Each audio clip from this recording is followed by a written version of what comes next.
just when you thought it was safe to go onto iTunes.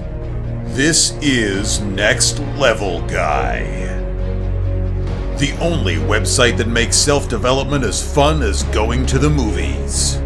It's time to take the red pill and escape the Matrix.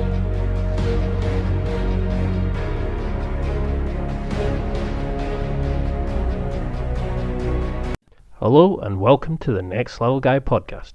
Today's guest is the awesome Evan Carmichael. Evan is a Canadian businessman, an entrepreneur, and he's also a world-famous author. In this conversation, we discuss such diverse topics on business, entrepreneurship, how to better your life, how to find great role models, how to conduct good interviews and research, and how finding out what your one word is will help you reach that next level in your life. This was recorded during a live Google Hangout with Evan, and it's slightly different than the standard setup, but still will be great quality. Enjoy. What's up, everybody? Welcome to another YouTube Hangout. Really excited to have a new friend with me who's been a fan of the channel and also has his own podcast and YouTube channel up. Ian from Next Level Guy. We're going to talk about my book. We're going to get into a whole bunch of different things. We'll see how it goes. I'm excited for the questions. Ian, welcome aboard, man. That's great. Thank you very much for having me, Evan. It's a pleasure to speak to somebody I've admired for such a long time. I love it. Now, for my audience who may not know you or Next Level Guy, like quick intro and then shoot away with your podcast. Yeah, well, my name's Ian Mackay. I'm based in Glasgow in the United Kingdom, so hopefully you can understand the accent. Nextlevelguy.com is a men's interest, interview and improvement website. I like to interview and introduce some of the greats who are living their life on another level to us mere mortals, ask them how they do it, and get some hints and tips to help everybody better their own lives and find out more about these awesome people. I love it. Evan. I love it. So over to you, man. However you normally run your show, let's do it. Yeah, well, first question's always got to be left. Asked you who you were. What would you say to them? I could tell you the story quickly, and then you want the whole story, just like one sentence? Just whatever you're happy giving. All right. Well, my one sentence is I'm Evan Carmichael and I believe in entrepreneurs. If you look at my social media bios, that's what's going to show up there. Quick story, and if you want to go deeper on anything, let me know. You know, I had entrepreneurial tendencies growing up, but didn't think I wanted to be an entrepreneur, mostly because I didn't have family members. Nobody around me was an entrepreneur, so it wasn't on my radar. I thought I wanted to be a banker. Met up with some entrepreneurs in university. I joined their business as an owner.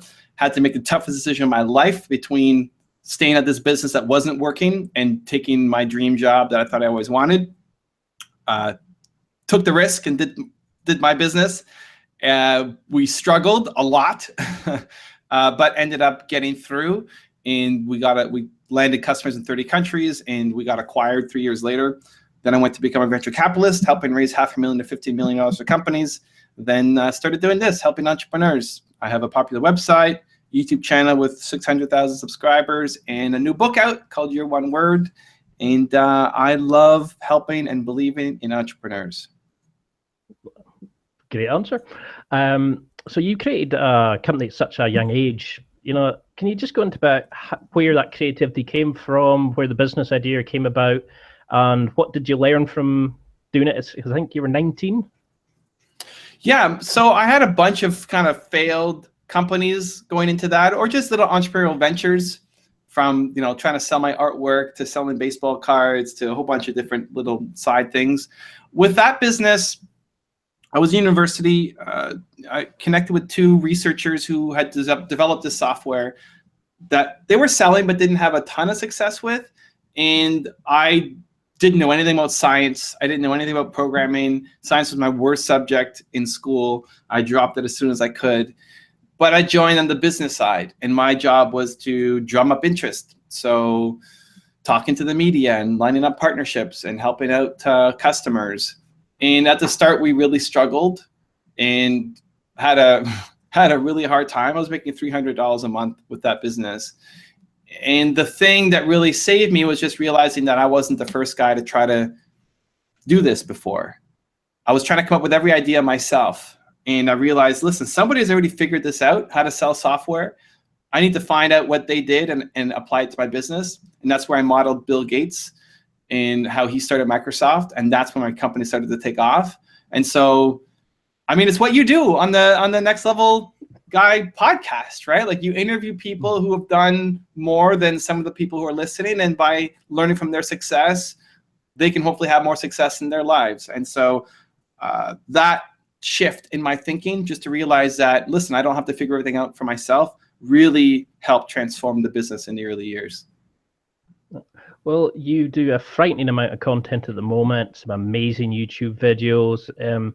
Can you just describe some of the, the stuff that stood out? Is there certain rituals? Is there certain improvement practices that people do that are particular favorites of yours?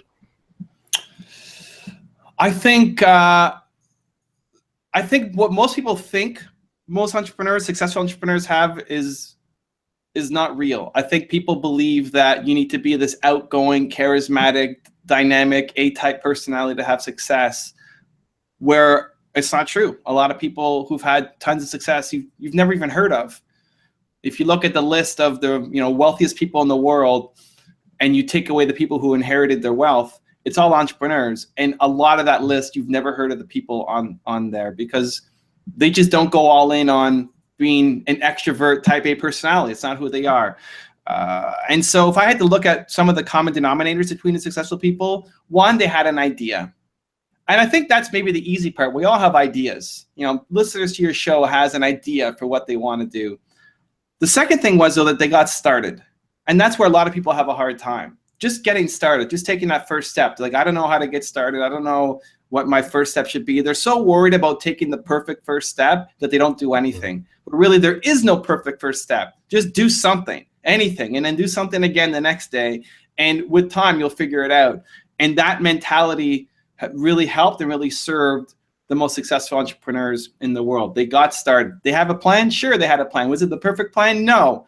Usually the plan you start with is not the plan you end with, and you need a lot of adjustments. And so many people worry about having a perfect plan that they do nothing. A lot of people worry that they don't have the resources, they don't have the money, they don't have the education, they don't have the connections, they don't have the family, they don't have whatever, fill in the blank. I don't have this. Where, again, the most successful entrepreneurs didn't worry about that. They just found a way to get started. And so who's been your sort of favorite people to interview? Or are there people who you thought were great, and then when you looked at them, you found that you didn't actually like them after all, that you can admit to? There's not. That's a good question. I never been asked that. See, I knew he was going to ask you some questions. I like it. There's not many. I can't think of anybody who I thought would be great but wasn't. I think with some people you have to. I think with a lot of people, everybody has some kind of message that you can take out that is positive. As an example, we profiled Donald Trump, way before he was running for president. Donald Trump may say a lot of things that people don't agree with, but you can pull out some messages from there that can still help you. Kanye West is one of the first ones we did, where Kanye West also will say a lot of things that offend people that you may not agree with, but he can also say some inspiring things that can help. And so I don't think I've ever had anybody who I thought would be amazing and we found nothing on. There have been people who I was surprised by. I was surprised by Denzel Washington. I was surprised by Selena Gomez. Just people who I didn't really have a lot of context on. And like, oh, here's another actor, here's another singer. And then like, they have some good stuff. As well as people who I've never heard of. Entrepreneurs from around the world, especially outside of English-speaking countries, that made a huge name for themselves in their markets and, are billionaires, but we just don't know who they are. And so my audience have put them on my radar, and we've done some really good videos around them. Videos that I never thought would do well. One of the people we've done is Abdul Kalam, who's the first Prime Minister of India. And when we did him, it's like, okay, I'm not expecting much from this video. And it just blew up and took off. And it just shows my ignorance around who this guy was and how much people really loved him. And so I think I've been more pleasantly surprised than seeing somebody and not having enough content on them. There's definitely been people who we haven't done videos on because there wasn't enough content. but not that I felt like this person's going to be great and then we can't find anything.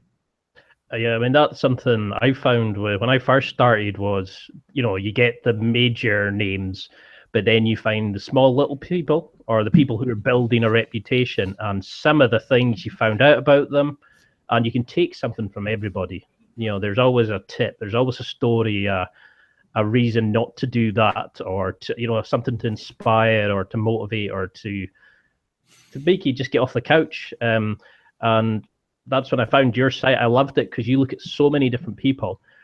Who do you look at as a role model in your life? Do you look big names, or do you look at family and stuff like that? It's a mix. I think for the people kind of watching the video, you see people behind me on my wall. My ultimate role models are my parents. They're in the middle of the wall behind me, and they taught me how to be a human being. They taught me like belief came from them. They taught me how to treat people. They taught me how to act. They taught me how to show up. They taught me my habits. They taught me a lot of the good things of how to be a human being. But they don't really know about business. They didn't teach me about entrepreneurship. And so when I look to them, it's more for how to act and what I care about. And then I pull a lot from different people. My favorite entrepreneur of all time is A.P. Giannini, who's the founder of Bank of America, who most people have no idea who he is. He has an amazing story. And then I pull from lots of people. I pull from Steve Jobs. I pull from Howard Schultz. I pull from Kanye West. I pull from from every entrepreneur we profile. I don't post the video on my channel unless I've learned something from it myself. So there's been people who we haven't posted up because the message wasn't good enough. But I've learned something from all of these people. And it's not to say that I want to be the next Steve Jobs or the next 50 Cent or the next whoever. I could learn from Steve Jobs to be the best Evan Carmichael. And so you don't have to agree with everything that Steve Jobs did or said or behaved or acted. Similarly, you don't have to believe with everything that Kanye West or Donald Trump says or believes or acts, but you can pull one thing from them to help you be a better version of yourself. And so I learned from all of them. But if I had to pick one, I would say my parents, who maybe that's a cliche answer, but it's true. But they didn't really teach me about business. Well, I'm just looking at the picture and I was hoping that was you. I was thinking, very cute, So what do you think is the main issue affecting people, like guys nowadays? Because we're seeing people who run podcasts, YouTube, celebrities are seen as, strange. But it's such an amazing thing and wanting to push it and build your own businesses, etc. Do you think there's things that are holding people back? Is there a reliance on technology, drink and alcohol abuse and things like that? Or, is it lack of motivation and confidence? I think, sure, saying you're a full-time YouTuber or a full-time podcaster is strange, but it's getting less strange. It's less strange than it was a year ago or 24 months ago, and it's going to be less and less strange as we go on.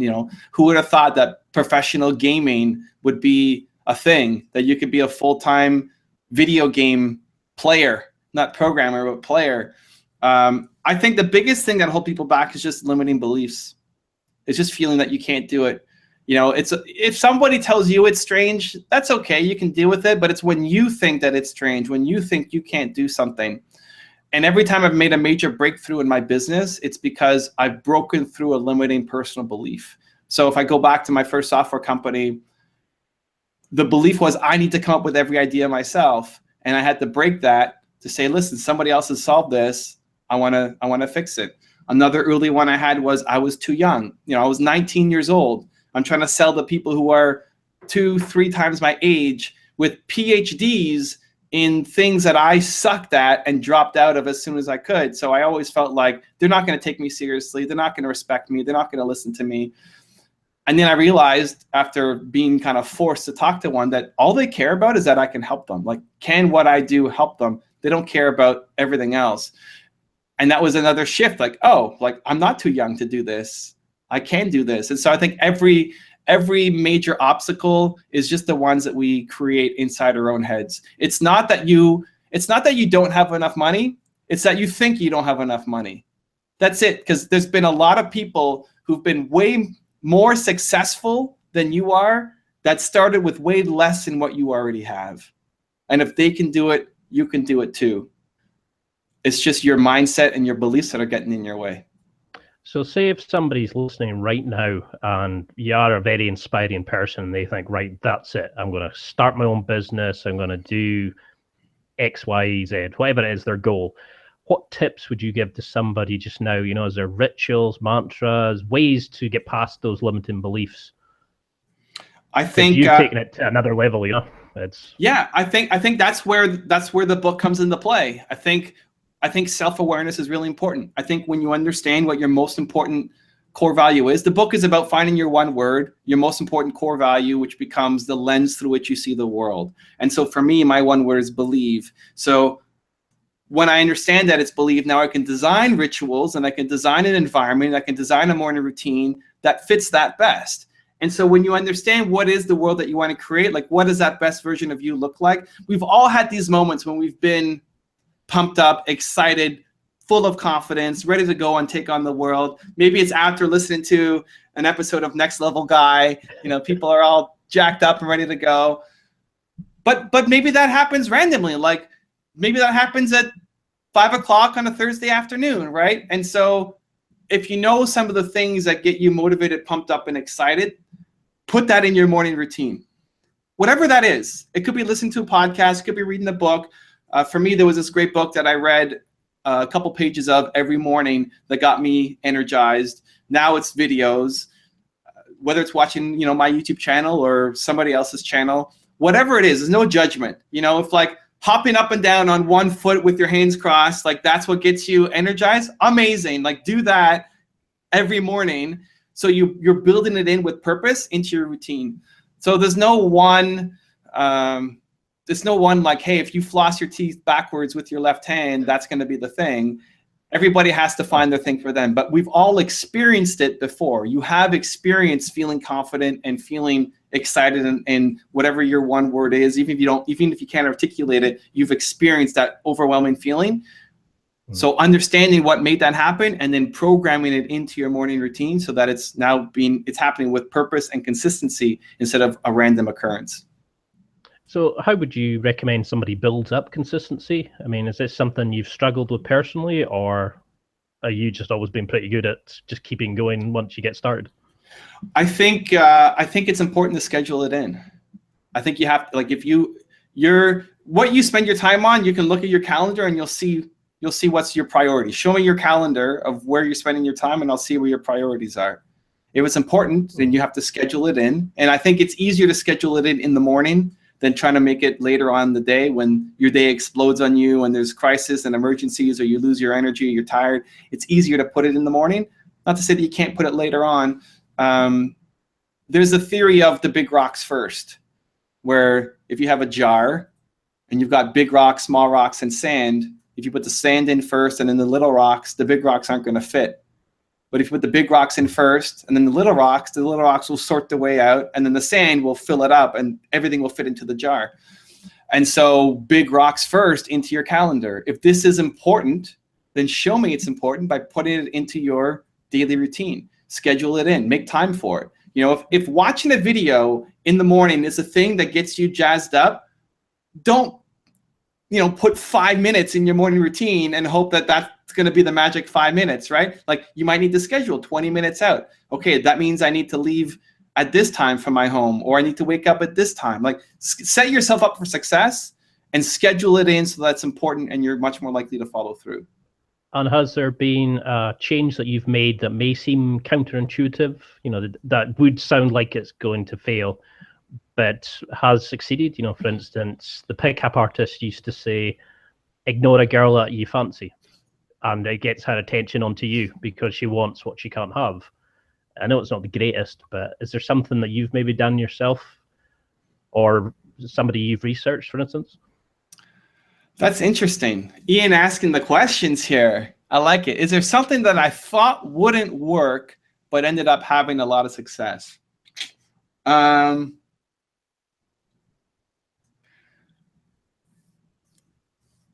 think I'm willing to be surprised by things. So as an example, this YouTube channel, I never thought it was going to be this big thing that was part of my life. It started off as this tiny little experiment. I was just trying to answer questions from people that I thought I could make it better in a video than just typing out email responses to people, and maybe it'll help reach a couple extra people. And it became a huge part of my life. It became this behemoth, beast that has a team of people now and is recognized and has led to a lot of opportunities. I didn't go in thinking it wouldn't work. I think I adapt more the mentality of I'm willing to say yes to almost anything at the start and just seeing how it goes. And some things work out and most things don't. But I don't know that I had no expectation or negative expectations of something and then it worked out. I'm gonna have to think about that.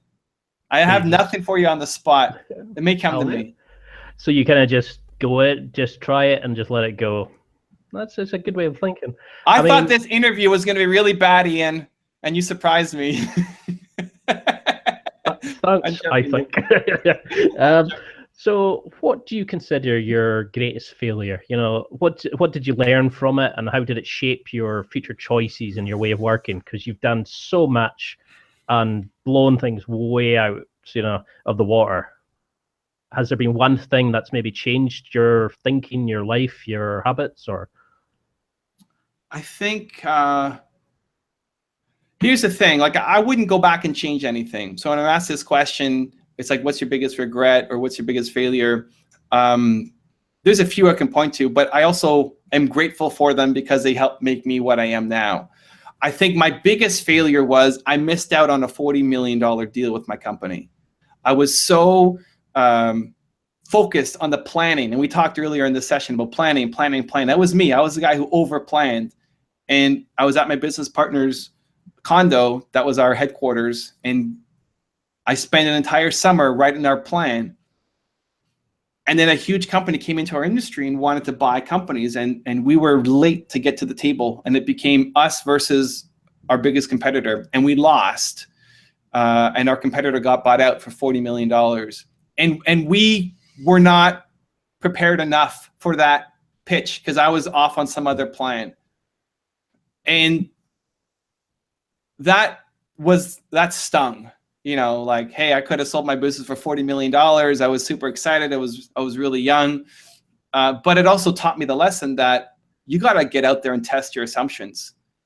Yes, you need to have a business plan, but you need to do something with it too.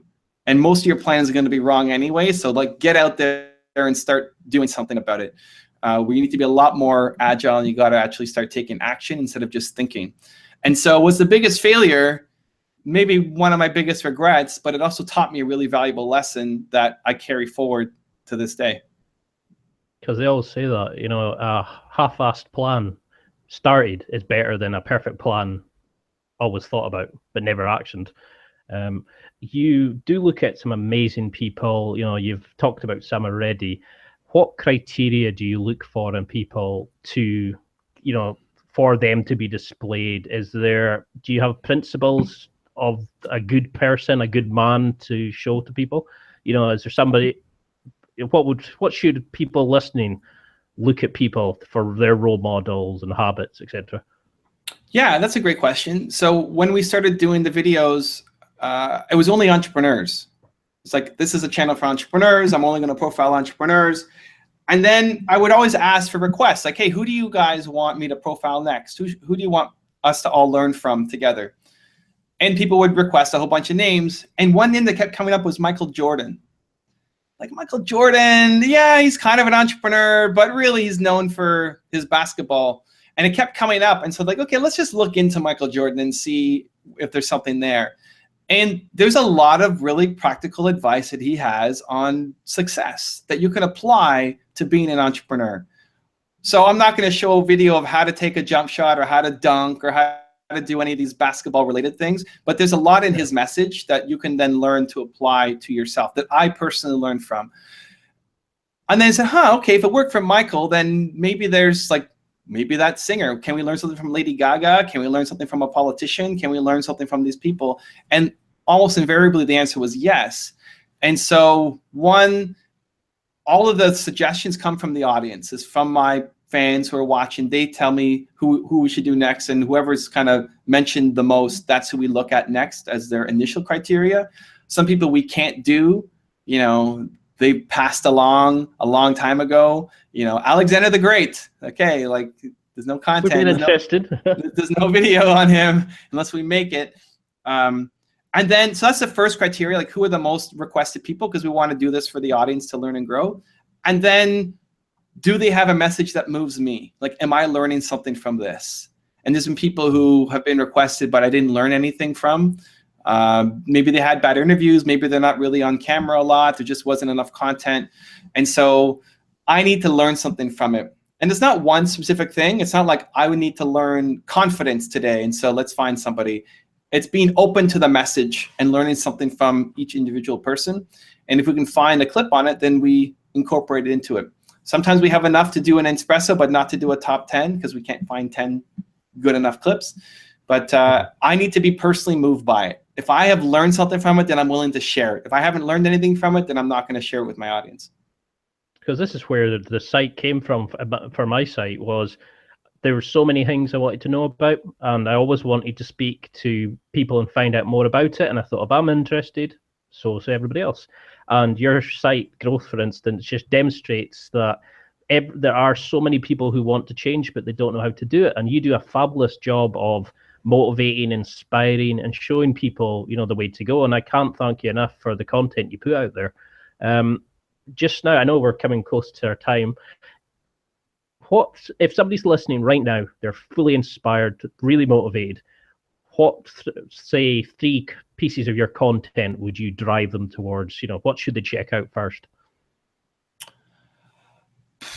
I think it depends on how you consume information. Like, if you like to read, there's the book. Pick up the book and read that. It's designed to be easy to read. If that's part of your ritual, then it's a great resource for you. If you like to watch videos, then go check out the YouTube channel.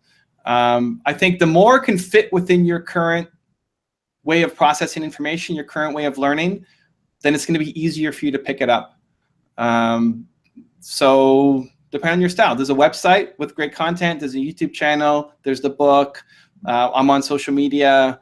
If you want to follow me on Twitter or Facebook or Instagram or Snapchat or any of that stuff, and just whatever way you like to consume content, that's where you should start. That's the best place to start. Okay. Well, how about if we finish up with a little fast question? It's just a case of put a prompt, first thing that comes into your head. Let's do it. I like it. For instance, favorite song. Favorite song. What am I listening to? I like there's what's this, the Sia song, but the bachata version of it. It's like a Latin bachata version of the Sia song. It's in my head right now. I don't know the name. Favorite, and is that your favorite band, or is there something else that jumps? Favorite band. The first thing that comes to mind is Weezer, because it got me through some really hard times in university. Good choice. Favorite movie. Seabiscuit. I was not expecting that. Another podcast that you like to listen to, not your own. Well, I don't have my own. Well, I don't have my own podcast. Not your site. And it's really hard to compete with Next Level Guy in the podcasting world. You know what? I honestly don't consume a lot of podcasts. It's not part of my thing. So I know a few of them, but I wouldn't say like I listen to this, so I don't really have a recommend. Next Level Guy is the podcast. You guys need to start with that and listen to it every day. What's a guilty pleasure that you'll admit to?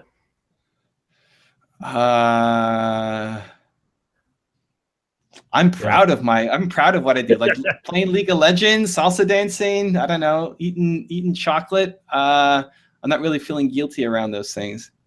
Superhero you wanted to be? Let's go with Batman. Which is your favorite Batman? Who's my favorite Batman? You know what? I think the first one I watched was Michael Keaton when I was a kid growing up. So I'll go Michael Keaton. Was it Clooney with the bat nipples on the suit? That was interesting Batman.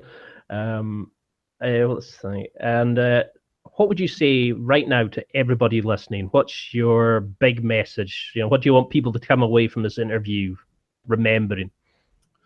I think the biggest thing is to have self-awareness, to understand if you feel like you could be doing a lot more than you're doing right now. If you feel like we're close to reaching your ceiling, there's a next level up there, but you're not even close to hitting it, like you don't know how to get there, the self-awareness is really important. Understanding what your most important core value is, what your one word is, and then looking at your life and seeing what is congruent. If you're unhappy, it's because you want to live a certain way and your actions and your schedule and the people around you are inconsistent with how you want to be living. And so understanding that really helps you make the jump to the next level. Oh, I like it. Linking into the next level. Are you still okay? Time for a few more? Yeah. So you do some amazing interviews and setups and that. Can you just go on about how you would prep for an interview and stuff like that? If I'm interviewing, how do you interviewing research?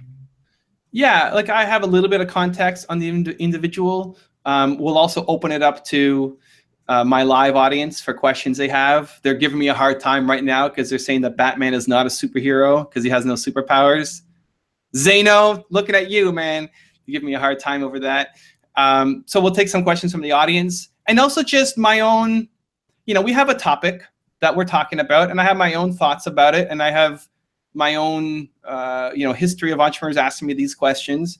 And so I'm curious, like a lot of times with the interviews, it'll go off. It'll start with one question and they have an answer. And then I'll have a follow-up question and we'll go off on this weird tangent. And I think that's what the really best interviewers do. As someone who consumes a lot of interview content, I consume more interview content than most people in the world prepping for the videos that we do. Most interviewers ask really bad questions and they ask no follow-up questions. And so we have this like great entrepreneur who's being interviewed and it's an okay question. And then they give a great answer. And then like, you want to learn more? And the interviewer is like, okay, next question here on my list of 10 things. It's like, what just happened here? Right? And so I think the best thing you can do as an interviewer is follow your curiosity. So it's great to have done some homework, some prep work to know a little bit about this person. And there's a theme, obviously, that you're talking about. It's not just let's talk about life. And then as they answer your questions, be willing to be prepared to go deeper, go off on tangents, just follow your own curiosity. That's much more likely to get great responses than just sticking to a list of 10 questions. Yeah, I mean, that's life for me, is just interviewing. It's just researching into things, speaking to people, learning things and trying new things. And, every failure is just another way to find out that it doesn't work. You just get closer to finding something that does work. And so how do you judge risk in your life? You've done some amazing things. You've started companies, you've sold companies, you've done so much. How do you plan things? Do you just go, you're interested, I'm just going to go for it? Or, you said you like to overthink. How do you combat risk and I combat it by thinking about regret. I don't want to regret missing a moment. I don't want to regret. That's when I'm afraid of doing something. That's what I think about. I think like, am I going to regret not doing this? And that's allowed me to push through the fear of doing something new because I'm worried that as much as the fear is real and present right now, like, oh my God, I got to go on and do this interview with Ian. He's going to ask me some crazy questions. Maybe I'm not ready for it. As much as that short-term fear may be, the long-term fear of looking back and saying, man, I wish I said yes to that interview. Like that's going to haunt you for the rest of your life. And so I didn't want to live with regret. That last question is going to haunt me. It kind of waffled on a bit. So what advice for people listening just now would you give them? I mean, do you find that people just tend to just listen and just not go on? Or, why do people not just push? Because you give some great advice and you highlight some amazing people. What stops people up, apart from the fear? Is it just laziness? Is it fear? I don't think it's laziness. No, I think it's their limiting beliefs, which stems from the environment. I think that, like, if you listen to one of these podcasts, listen to one of these shows, and you get inspired, you're going to be on fire for the rest of the day, and then you're going to wake up tomorrow, and it's going to start all over again. where unless you make it a habit to change your belief system to try to include that injection, like I could tell you the greatest things in the world and fire you up, but you're not going to remember them in a month. You're going to be back to doing what you were doing before, unless you make it a consistent habit, right? Unless you're listening, like if you want to get to the next level, listen to Next Level Guy every day. Listen to the shows on repeat. Like go back and put that as part of your, if you want to get to the next level, here's how you do it. It's also why we share videos of people who've had a lot of success from different fields, because quite often Steve Jobs, Michael Jordan, and Lady Gaga are like saying the same message, but the more you hear it, the more it starts to sink in, like, oh, this is actually important. And then maybe the way that Lady Gaga says it just strikes you a little bit more than the way Steve Jobs said it. And then that gives you the little extra motivation, a little extra understanding. Just like there are some great books that every time you read it, like you pick up something new from it. It's the same thing. If you hear the message over and over again, if you hear it once from me, it may not be enough to stick. Chances are it's not.